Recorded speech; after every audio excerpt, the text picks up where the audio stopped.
자, 오늘은 가정법과 도치, 특수구문 중에 두 가지를 공부합니다. 먼저 가정법이라고 하는 건 영어로 이렇게 쓰는데 이 말이 중요한 게 아니라 가정법은 오늘 공부할 내용을 일단 간략하게 보고 개념이 뭔지 알려드릴게요. 첫 번째 가정법 과거 정리합니다. 두 번째는 가정법 과거 완료. 그 다음에는 should 가정법을 설명해 드릴 텐데 우리 교재나 대부분의 토익 문법 교재에서는 should 가정법을 가정법 미래라고 설명합니다. 근데 제가 가정법 미래라고 하지 않고 이렇게 부르는 이유가 있어요. 이따 설명 들어보시고 그 다음에 without 가정법, 가정법인데 if가 나오지 않고 without 뒤에 명사를 쓰는 전치사 without으로 시작하는 가정법. 그다음 마지막에 혼합 가정법이라는 것까지 있어요. 자, 일단 가정법이라고 하는 것에 대한 기본 개념이 뭐냐면 얘는 단순히 if가 나오고 해석이 만약 뭐뭐라면 이라고 된다고 모두 다 가정법인 게 아니에요. 가정법은 어떤 상황을 반대로 미루어서 한번 생각해 보는 게 가정법이에요. 반대로 생각해 보는 거. 우리 한국어에는 만약 뭐뭐라면 뭐뭐 할 텐데 라면 텐데라고 하는 조사가 존재하지만 영어에는 조사가 없기 때문에 가정법임을 나타내 주기 위해서 영어에서 사용한 장치가 있어요. 그게 뭐냐면 시제예요. 시제. 가정하는 상황보다 한 시제 이전의 가정법을 쓰기로 약속을 한 거죠. 예를 들어 현재 상황을 가정하면은 가정법 과거를 쓰고 과거 상황을 가정하면 가정법 과거 완료를 쓰면 되는 거예요. 가정이라고 하는 건 어떤 상황을 반대로 한번 생각해 보는 거. 그리고 if가 나온 문장들 중에 가정법 문장이 많이 있지만 if가 나왔는데 가정법이 아닌 우리 앞에서 배운 조건의 부사절 이런 것도 있어요. 예를 들어 if it rains tomorrow, I will not go out. 만약 내일 비가 온다면 나는 밖에 나가지 않을 텐데. 이 얘기는 비가 안 오는데 반대로 내일 비가 온다고 가정하는 게 아니죠. 내일 비는 올 수도 있고 안 올 수도 있죠. 이런 걸 뭐라고 한다? 조건의 부사절. 그리고 가정법 문장에서 if가 생략되는 경우 대부분, 그리고 if가 없이 시작하는 이러한 가정법들도 있어요. 가정법의 개념은 뭐다? 어떤 상황을 반대로 생각해 보되 가정하는 상황보다 한 시제 이전 것을 사용하는 게 이게 가정법의 기본 개념이에요. 자, 그럼 먼저 가정법 과거부터 정리할게요. 토익 시험에 가정법 문제가 나오면 거의 대부분 90% 이상의 문제 유형은 if절과 주절의 동사의 짝을 물어봐요. 그래서 동사의 생긴 모양을 여러분들이 잘 기억하는 게 중요한데 일단 가정법 과거의 개념은 어때? 가정법을 과거를 썼다는 얘기는 이건 어떤 상황을 가정할 때 쓰는 거예요? 현재를 어떻게 반대로 가정할 때 쓰는 거죠. 그래서 가정법 과거의 개념 외울 때는 현재 사실의 반대 줄여서 현사반 이렇게 암기하기도 합니다. 가정법 과거는 현재 사실의 반대로 사용하는 겁니다. 가정법 생긴 모양 이래요. if 다음에 주어가 나오고 가정법이니까 여기 가정법 과거잖아요. 동사를 뭘 써? 과거 동사 써요. 다만 비동사를 사용할 때는 반드시 토익에서는 were만 사용해야 돼요. 그런데 회화체 말할 때는 원어민들이 was도 많이 씁니다. 말할 때 가정법에서 was도 써요. 하지만 토익에는 걔가 안 나와. 비동사는 주어가 I라도 were, he라도 were 이렇게 다 were만 씁니다. 자, 그리고 이제 주절인 주어, 그 다음에 동사 형태가 나오는데 가정법에서 여러분 꼭 기억해야 될 게 뭐냐면 가정법 문장의 주절에는 반드시 조동사가 하나 나와야 돼요. 조동사. 예를 들어 will이라든가 can이라든가 may라든가 이런 조동사가 가정법 과거니까 과거 형태로 would, could, might. should는 거의 쓰이진 않아요. 저거는 맞지만 이렇게 조동사의 과거형이 나오고 그 뒤에 과거 동사 쓰면 돼요? 안 돼요? 안 되죠. 조동사 뒤엔 뭐가 나오니까? 동사 원형이 나오니까. 이렇게 가정법 과거는 동사가 이렇게 짝을 이루어요. 이 짝을 외우는 게 굉장히 중요합니다. 시험 문제 어떻게 나와? 여기에다가 과거 동사 쓴 다음에 요게 빈칸해놔요. 뭐 찾아? would 동사 원형 찾는 거예요. 여기에 could 동사 원형을 주고 여기 빈칸해놓고 정답 were 찾는 이런 문제 나옵니다. 그런데 왜 조동사가 여러 개 있느냐? 문장 의미에 따라 뭐뭐 할 텐데면 그냥 would 동사 원형을 써요. 거의 대부분 8, 90%. 그 다음에 뭐뭐 할 수 있을 텐데 라는 뜻이면 능력 가능에 could를 쓰고 그 다음에 할지도 모를 텐데 추측을 나타낼 때는 might 동사 원형을 쓰는 거예요. 의미에 맞게. 여러분들 이거 하나만 외워도 돼. would 대신에 could가 들어갈 수도 있고 might가 들어갈 수도 있다. 문장에 따라서 이렇게만 알면 되고. 자, 네. should는 생략하는 게 아니라 가정법 과거에서 실제로 should 동사 원형이 나오는 경우는 없어요. 뭐뭐 해야 한다는 should가 아니라 얘는 shall의 과거인 should를 써놓은 거거든. 해야 한다라는 의미로 쓰이는 가정법 문장은 별로 없다. 자, 가정법 과거에서 여러분 주의할 점. 해석할 때 분명히 문장의 동사는 과거 시제 동사랑 과거 조동사가 있지만 현재 사실에 반대니까 현재 시제로 해석하는 게 포인트예요. 만약 뭐뭐라면 뭐뭐 했을 텐데가 아니라 할 텐데 이렇게 해석하는 게 포인트입니다. 그리고 아까 강의 첫머리에서도 말씀드렸듯이 가정법에서는 if를 어떻게 생략을 할 수가 있어요. 다만 가정법 과거는 조건이 있어요. if가 나와 있고 뒤에 일반 동사의 과거형이 있으면 if를 생략 못해. 비동사의 과거형 were 있을 때만 if를 생략할 수 있어요. 이 조건이 중요한 겁니다. 자, 그래서 if가 생략되면 어떻게 이 문장이 바뀌냐? 주어 동사의 어순이 바뀌는 도치가 일어나요. 그러면 항상 were 주어가 되겠죠. 가정법 과거 if 생략했을 때. 자, 그 다음 예문 볼까요? If I were a high school student, I wouldn't have to worry about money to spend. 여기 were를 썼지만 뭐라고 해석해? 만약 내가 고등학생이라면 나는 쓸 돈에 대해서 걱정할 필요가 없을 텐데 have to는 해야 한다지만 not이 붙으면 하지 말아야 한다가 아니죠. 할 필요가 없다는 뜻입니다. 자, 그럼 얘는 결국 무슨 의미예요, 여러분? 내가 고등학생이 아니라서 나는 쓸 돈에 대해서 걱정을 해야 한다라는 현재 상황을 반대로 가정한 거죠. 자, 이때 if 생략하면 어떻게 바뀔까요, 여러분? 당연히 were I a high school student 하고 쓰고 뒤에 주절 동사 이렇게 나오면 되는데 이렇게 짝을 묻는 경우도 있어요. if 생략된 것을 주고 자, 여기 were를 찾아라 하고 이걸 주고 또는 were를 주고 여기 would 동사 원형 찾아라 이렇게 물어보기도 합니다. 어려운 개념 아니죠. 자, 다음에는 가정법 과거 완료. 가정법 과거 완료는 여러분 어떤 사실의 반대일까? 가정법을 과거 완료를 썼어요. 그러면 그치? 과거 사실의 반대. 외울 때는 가정법 과거 완료 과, 사, 반 외우면 되고 가정법 과거 완료니까 가정을 나타내는 이 후절에 주어 다음에 동사가 뭘까? 과거 완료겠죠. 과거 완료 어떻게 생겼어요? had, pp 그죠? 다음에 가정법은 중요한 게 주절에 조동사가 하나 나온다고 했죠. 주어 다음에 조동사가 뭐? 아까 봤던 would, could, might, should 같은 것이 나오고 이 뒤에 원래는 had, pp를 쓰고 싶지만 조동사 뒤에는 had라는 과거형 쓰면 안 되죠. 조동사 뒤에 동사 원형이니까 would, have, pp의 형태가 되겠죠. 자, 이때도 의미에 맞게 조동사는 선택하시면 되고 해석할 때는 과거 완료라고 만약 뭐뭐 했었었다면 했었었을 텐데 이러면 안 돼요. 그냥 과거로 했다면 했을 텐데 라고 해석하면 됩니다. 자, 이때도 if 생략할 수 있을까 없을까요, 여러분? 네, 있어요. if를 생략하고 나면 도치가 일어나는데 도치의 어순이 had, pp 주어일까요? had 주어 pp일까요? had 주어 pp. 이 도치의 어순은 이따 마지막에 정리하지만 의문문의 어순과 같아요. 이따 한 번 더 얘기할게요. 자, 그럼 예문 보겠습니다.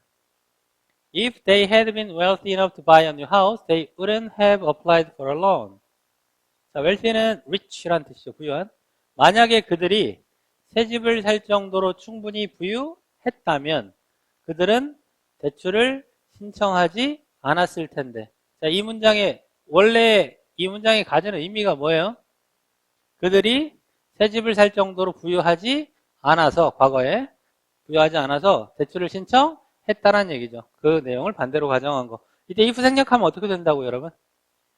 had they been 하면 되겠죠, 그죠? 자, 그러면 세 번째 가정법은 우리 교재를 보면 가정법 미래라고 나와 있는데 저는 가정법 미래라고 설명하지 않아요. 이유는 얘를 가정법 미래라고 만약에 설명하면 미래보다 더 미래를 이전인 가정법 미래를 써서 반대로 가정하는 이런 내용이 돼야 되는데 전혀 그런 용법이 아니에요.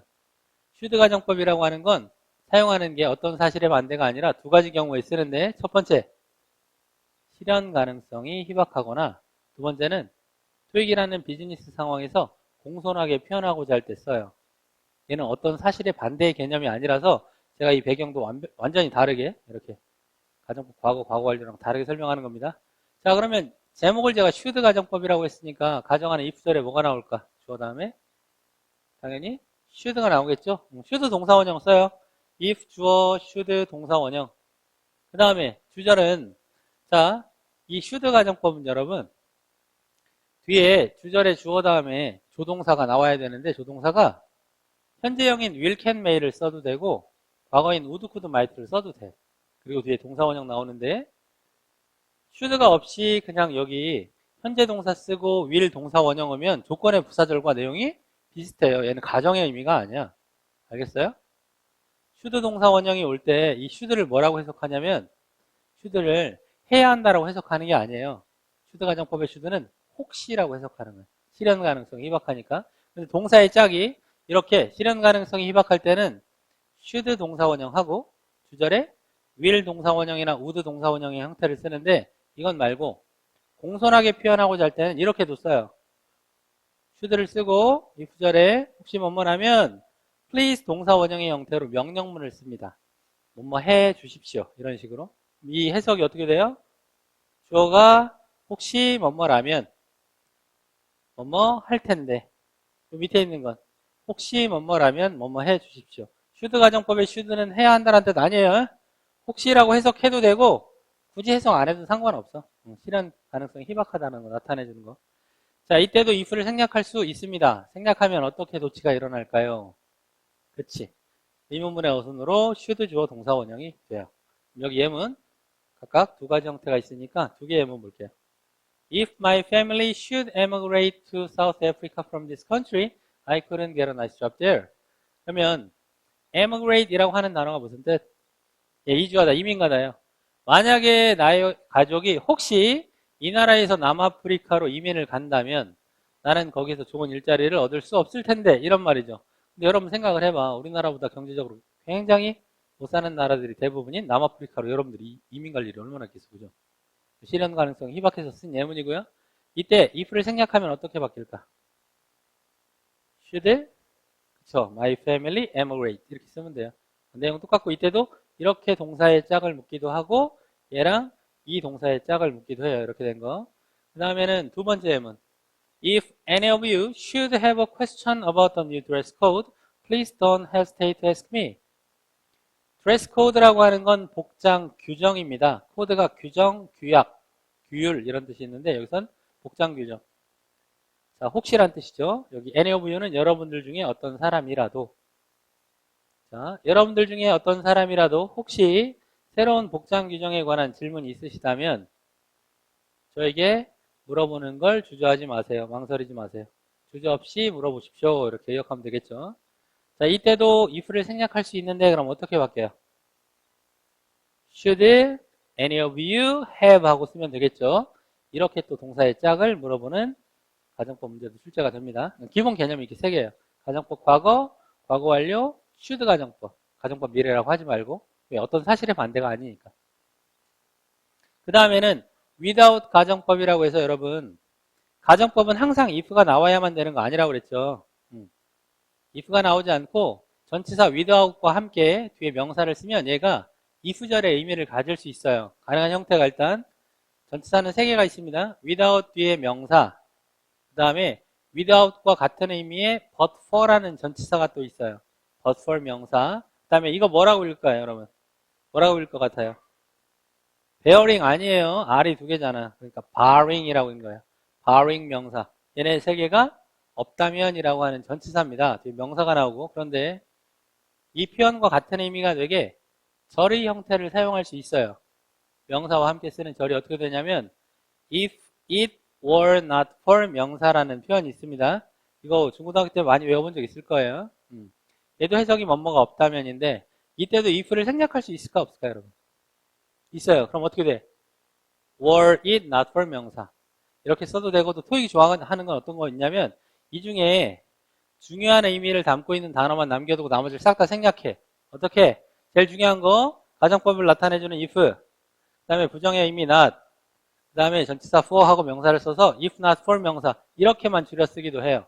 얘네 뜻이 뭐라고? 뭐가? 없다면이에요. 없다면.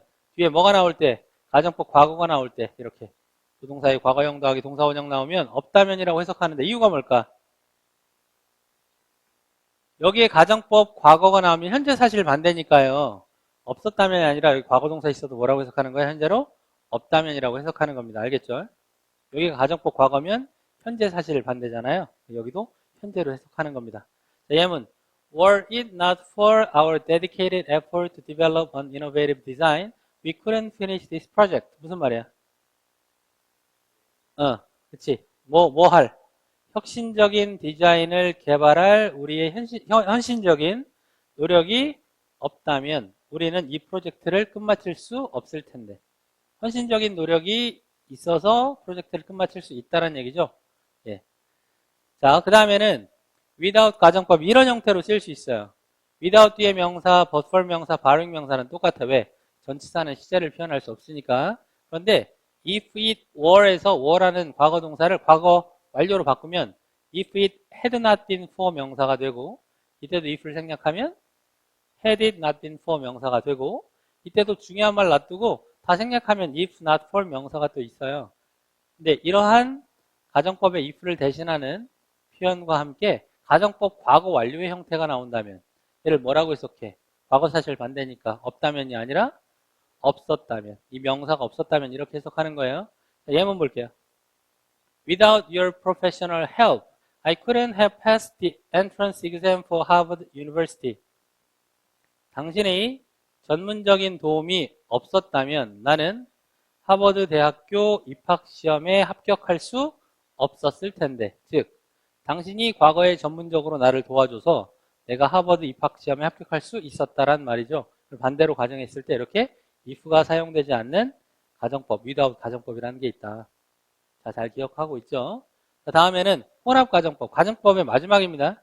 이거는 이렇게 혼합가정법이니까 가정법이 섞였어. 가정하는 if절은 가정법 과거 완료를 쓰고 주절 뭐뭐 할 텐데는 가정법 과거를 쓰는 경우가 있어요. 그게 가능해. 예를 들어볼까? 현재 제가 가난한데요. 그 이유가 과거에 내가 일을 열심히 안 했어. 그래서 현재 내가 가난해요. 이렇게 가정할 수도 있잖아. 만약에 과거에 내가 열심히 일을 했다면 나는 현재 부자일 텐데. 이렇게도 논리적으로 말이 되죠. 그래서 if절의 가정법 과거 완료의 형태를 쓰고 주절의 가정법 과거를 쓰는 이런 형태가 가능해. 그 다음에 had pp. 원래 짝을 찾으려면 여러분 뭐만 보면 돼요. had pp 보면 원래 would have pp 찾아야 되잖아. 근데 뭐가 돼? would 동사원형이 짝을 지어서 쓰이는 경우가 있다. 근데 이건 되게 간단해요. 뭐냐? 원래 had pp를 주면 would have pp가 나와야 되는데 would have pp나 could have pp를 쓸 수 없는 이유를 반드시 줘. 어떻게? 여기 현재를 나타내주는 힌트인 now라든가 지금 또는 by now 지금쯤이면 또는 today 오늘 이런 말들 this week 이번 주 이런 말들 현재를 나타내는 힌트를 줘요. 예문 보면 알아. 저기 맨 뒤에 써놨죠? 빨간색 밑줄. If I had been good at bowling, I wouldn't need to practice it very hard now. 무슨 의미예요? 내가 볼링을 be good at 잘하다죠? 내가 볼링을 잘 했다면 나는 지금 매우 열심히 그걸 연습할 필요가 없을 텐데. 과거에 잘했으면 지금도 잘할 테니까 지금 연습할 필요가 없다잖아요. 여기 뭐가 있어? now가 있으면 wouldn't have needed를 쓸 수가 없죠. now가 있으니까 현재 사실 반대로 가정법 과거를 써야죠. 그래서 이렇게 연결된 혼합 가정법이 있는데, 자, 아까 얘기했던 힌트 또 불러줄게요. 이렇게 주절에 현재를 나타내주는 부사 now 또는 뭐 by now, by 띄고 now, 지금쯤이면 이란 뜻이에요.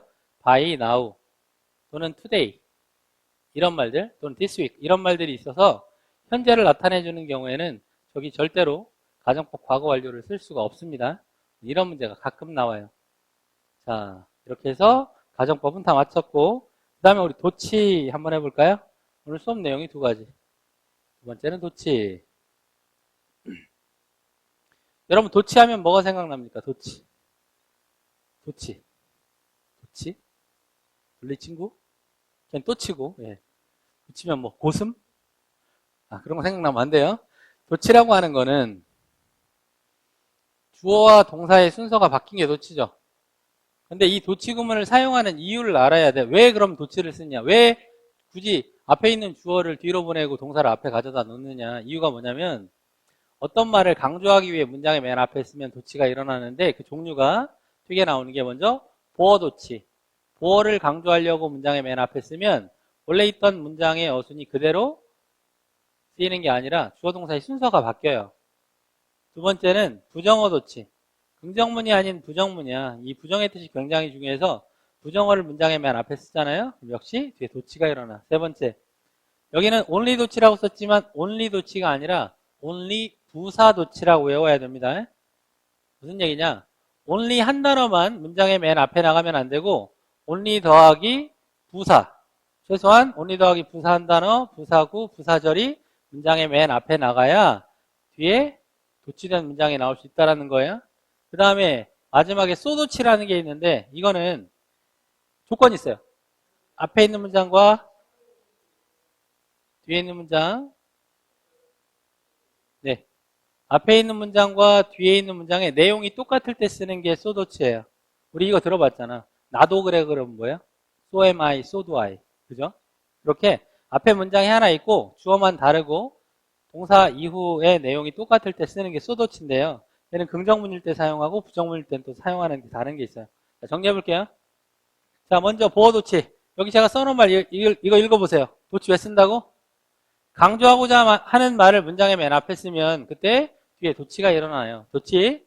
먼저 보어도치라고 하는 건 토익에서 굉장히 좋아하는 도치인데 얘는 문장의 보어가 의미상 굉장히 중요해. 그래서 어디에 써? 문장 맨 앞에 써. 그리고 뒤에 도치된 문장이 나오는데 이 보어가 토익 시험에 나오는 건 정해져 있어요. 나오는 단어가 거의 8, 90%는 이거예요. enclosed, 동봉된. 그 다음에 나올 수 있는 게 첨부된 attached. 그 다음에 포함된 included. 이런 단어들이 나와요. 자, 이 단어들의 뜻이 중요하기 때문에 도치가 일어나는데 설명해 줄게요. 예를 들어 제가 여러분들하고 한 달 동안 열심히 공부했어. 그리고 여러분들이 너무 열심히 해서 제가 고마운 마음에 여러분들한테 개개인한테 제가 손편지를 쓰고 거기에 상품권을 하나씩 동봉해서 보내. 여러분들은 저한테 받고 편지 글만 보면 되는 게 아니라 그냥 버리면 상품권 버려지잖아요. 동봉된 상품권을 꼭 사용을 해야겠죠. 그래서 이 보호의 의미가 중요하기 때문에 뭔가를 내가 동봉해서 보내거나 첨부해서 보내거나 포함해서 보내면 이 물건 잊지 말아야 되죠. 그래서 문장의 맨 앞에 쓰고 보통 도치된 문장이 나오는데 이게 과거분사, 형용사의 형태니까 비동사와 함께 사용되는 이 형식 문장들이 거의 대부분이에요. 가끔은 얘가 목적격 보호로 사용돼서 enclosed, please find 하는 오형식 문장의 도치도 있는데 걔는 어순이 좀 헷갈려. 그냥 문장 외우면 돼요. 문법 문제로는 걔는 거의 안 나와. 다음에 뭐가 나와? 여기 enclosed가 거의 8, 90% 나오고 비동사의 형태, 그 다음에 주어가 뒤에 나오는 구조가 나옵니다. 자, 예문 볼게요. enclosed, 강조되려고 문장의 맨 앞에 나왔어요. 동봉되어 있습니다. was a reference letter. 비동사하고 주어가 이렇게 나왔죠. 조동사 순서 바뀌었어요? reference letter는 추천서죠. 동봉되어 있습니다. 추천서가 from my professor, 저희 교수님으로부터의 with a letter, 편지에 I sent to you, I 앞에는 which가 생략되는 거죠. 제가 당신에게 보냈던 편지에 저희 교수님으로부터의 추천서가 동봉되어 있습니다. 라는 문장이에요. 자, 그 다음에 두 번째 도치는 뭐라고 그랬어요? 부정어 도치. 부정어를 강조하기 문장 맨 앞에 위에 썼어요. 부정어를 강조하려고 문장의 맨 앞에 썼더니 뒤에 주어 동사의 순서가 바뀐 도치가 나오는데 여러분 이 구조 잘 봐요. 이거 오해하는 학생들이 있어. 조동사 또는 비동사를 쓰고 주어 다음에 동사 원형을 써도 되고 안 써도 되는 게 아니라 조동사가 나와 있는 문장의 형태일 때는 조동사, 주어, 동사 원형까지 반드시 써야 돼요. 그런데 비동사가 사용된 이 형식 문장 같은 경우는 비동사가 있으니까 주어까지만 쓰면 되죠. 뒤에 동사 나올 필요 없잖아. 그래서 여기 괄호인 거예요. 조동사, 주어, 동사 원형이나 비동사, 주어다라는 소리입니다. 자, 그럼 부정어에 해당될 수 있는 게 뭐가 있을까 생각을 한번 해볼까요? 전체의 부정을 나타내는 n으로 시작하는 부정어가 형용사 no, 대명사 none, 부사 not, never, 등위 접속사 nor, 그 다음에 상관 접속사 또는 대명사나 형용사인 neither. 전체 부정을 나타내는 게 6개 있어요. no, none, not, never, nor, neither. 그 다음에 준부정어라고 해서 거의 뭐뭐 않다 뭐 있었죠 우리. 5개. 뭐였더라? 이거 아니었어요 여러분? hardly, scarcely, rarely, barely, 참돔, 목돔 말고 셀돔. 이거만 기억나지? 네, 참돔, 목돔만 기억나지? 어떻게 외우라고 그랬어요? 2개씩 묶어서 hardly, scarcely는 when, before 구문이 있기 때문에 같이 외우고 rarely, barely 형태 비슷한 거 외우고 형태 다른 seldom 이렇게 하자고 그랬죠? 자, 중요한 거. 이런 부정어가 강조되기에 문장이 맨 앞에 나오면 어떻게? 도치된 문장 나와요 이렇게. 여기 no sooner than이라는 표현이 있는데 이게 구문이에요. no sooner 하고 than을 쓰면 뭐뭐 하자마자 뭐뭐 하다라는 뜻입니다. no sooner had I spoken이죠. had 주어 pp 도치됐어. 그죠? 부정어가 맨 앞에 나오니까 내가 노라에게 이야기를 걸자마자 then I noticed, 난 알아차렸다 that 이하를 I mistook her for Nora. take A for B가 A를 B로 알다인데 miss를 쓰면 A를 B로 잘못 알다는 뜻이에요. 내가 그녀를 노라로 착각했다는 것을 알아차렸다. 이런 거지. 내가 막 가고 있는데 저기 내 친구 노라가 지나가네. 막 가고 노라 요새 어떻게 지내? 잘 지내? 하고 딱 봤더니 노라가 아니야. 노라랑 되게 닮은 애예요. 근데 재민상 이런 거지. 야 노라 잘 지내? 근데 모르는 사람이 어떻게 지내 요새? 그랬더니 노라 이렇게 하면 예, 되게 재밌겠죠. 미안합니다. 자, no sooner had I spoken 이렇게 도치됐어요. 부정어 도치. 그 다음에 세 번째 only 부사 도치라고 암기하는 겁니다. only 한 단어만 문장의 맨 앞에 나가면 안 되고 only 뒤에 부사 한 단어, only 뒤에 부사구 또는 only 뒤에 부사절이 강조되기 위해 문장 앞에 있으면 뒤에 도치된 문장이 나와요. 형태는 똑같아요. 아까 설명했던 것처럼 조동사, 주어, 동사 원형이나 비동사, 주어 이렇게. 자, 예문 볼게요. Only when people get sick. 사람들이 아프게 될 때에만 only 뒤에 when 절 왔죠. only 부사절 도치. 그래서 도치된 문장 do they realize잖아요. 조동사, 주어, 동사 원형의 순서로 도치됐죠. Do they realize that health is the most important thing? 그러면 사람들이 아프게 될 때에만 그들은 건강이 가장 중요하다는 것을 깨닫는다. 이렇게 된 거예요. 자, 그 다음 마지막 도치. 뭐가 있냐? 소도치라고 하는 게 있는데 얘는 언제 쓴다고 여러분? 두 문장이 같은 것을 의미할 때, 두 문장의 내용이 같을 때. 자, 주어만 다르고 동사 부분의 내용이 같으면 긍정문에서는 so를 쓰고요. 부정문에서는 neither를 써야 돼요. 소도치랑 같은 게 neither 도치인데 얘는 어디에 쓴다? 부정문에. 자, 예문 볼게요. 부정은 이렇고 I will be transferred to McGraw-Hill Incorporated this fall and so will my brother. 그러면 나는 올 가을에 매크로하드사로 전근 가게 될 거다. 전근 보내줄 거다. 그리고 나의 동생 또한 그러할 것이다. 이렇게. 근데 여기서 주의할 점이 뭐냐면 이 so가 여러분들이 볼 때는 등위 접속사 so일 것 같잖아요. 아니에요. 이 so는 철저하게 부사로 쓰인 겁니다. 그래서 중요한 포인트는 뭐냐?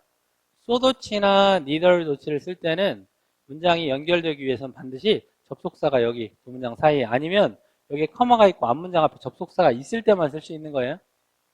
소도치나 니덜 도치가 문장이 연결돼서 쓰일 때는 어떻게? 접속사가 두 문장 중간이나 앞문장 앞에 들어가 있을 때만 연결해서 쓰는 겁니다. 왜? 이 소가 등위 접속사가 아니라 부사예요. 부사. 나의 동생 또한 그렇게 할 것이다. 전금 보내줄 거다. 이런 말이잖아요. 그래서 이거 주의해야 됩니다. so를 부사라고 이해하시고. 자, 이번에는 부정문인 경우. 자, 그래서 여기 so will my brother. so 동사주어 썼어요. Wesley's work didn't draw much attention and neither did mine. 웨슬리의 작품이에요. 웨슬리의 작품이 많은 관심을 끌지 못했다. 부정문이죠. and 그리고 나의 것 또한 그러했다. 그럼 여기 so를 쓰는 게 아니라 부정문이니까 뭘 쓴다? neither did mine 이렇게 쓰는 거예요. 자, 이해되세요? 자, 이렇게 하면 오늘 도치까지 다 끝이 났습니다. 자, 마지막에 이제 도치의 어순 한번 볼게요. 요거. 아까도 설명했듯이 도치의 어순이라고 하면 도치의 어순은 의문문의 어순과 같아요. 의문문 만들 줄 알죠? 비동사가 있는 문장 의문문 어떻게 해요, 여러분? 비동사하고 조순서 바꾸잖아요. You are happy면 are you happy 하는 것처럼. 이건 의문문 어떻게 해? 현재 완료나 과거 완료. have pp, had pp 있으면. have죠, pp 하죠. have you been 하는 것처럼. 이건 어떻게 할까? 일반 동사 도치. 예를 들어 그 사람이 학교에 다닌다. He goes to school. 의문문. 그치? 뭐가 나와요? 조동사 does가 나오지. 일반 동사는 do나 does, did라는 조동사가 나오고 주어 다음에 동사 원형 쓰죠? does he go to school? 자, 그러면 토익 시험에 포인트 알려줄게요. 무언가가 강조되려고 이 앞에 나와 있어. 그리고 도치된 문장을 쭉 써놓은 다음에 보통 시험 문제에 이건 쉬워요. 여기 have 주어를 주고 여기에 빈칸한다든가 아니면 여기 주어하고 pp를 주고 여기에 빈칸한다든가 have 자리에 또 do나 does, did라는 조동사를 주고 여기 동사 원형 자리에 빈칸한다든가 동사 원형을 주고 여기 조동사 자리에 빈칸한다든가 이렇게 시험 문제가 나오는데 그럼 여러분 포인트는 이거예요. 자, 잘 들으세요. 집중. have는 어떻게 쓰여? have pp로 쓰이죠? have가 보일 때는 pp를 찾고 pp가 보일 때는 have를 찾는 거예요. 근데 do, does, did는 조동사죠. 얘가 보이면 조동사 뒤에 동사 원형을 찾고 동사 원형이 있으면 조동사인 두더지를 찾는 거예요. do, does, did. 두더지라고 제가 농담처럼 얘기하는데. 예. 두더지가 얼어 죽은 거예요. 동사한 거예요. 두더지, 동사 원형. 예, 알겠죠? 두더지 모양 그대로 동사, 원형 그대로 얼어 죽은 거예요. 두더지 동사 원형. 자, 잘 기억하세요. 자, 그래서 오늘 강의는 여기까지. 더 내용들이 있는데 이거는 이따가 보여드리고 설명 마치도록 하겠습니다. 자, 수고하셨습니다.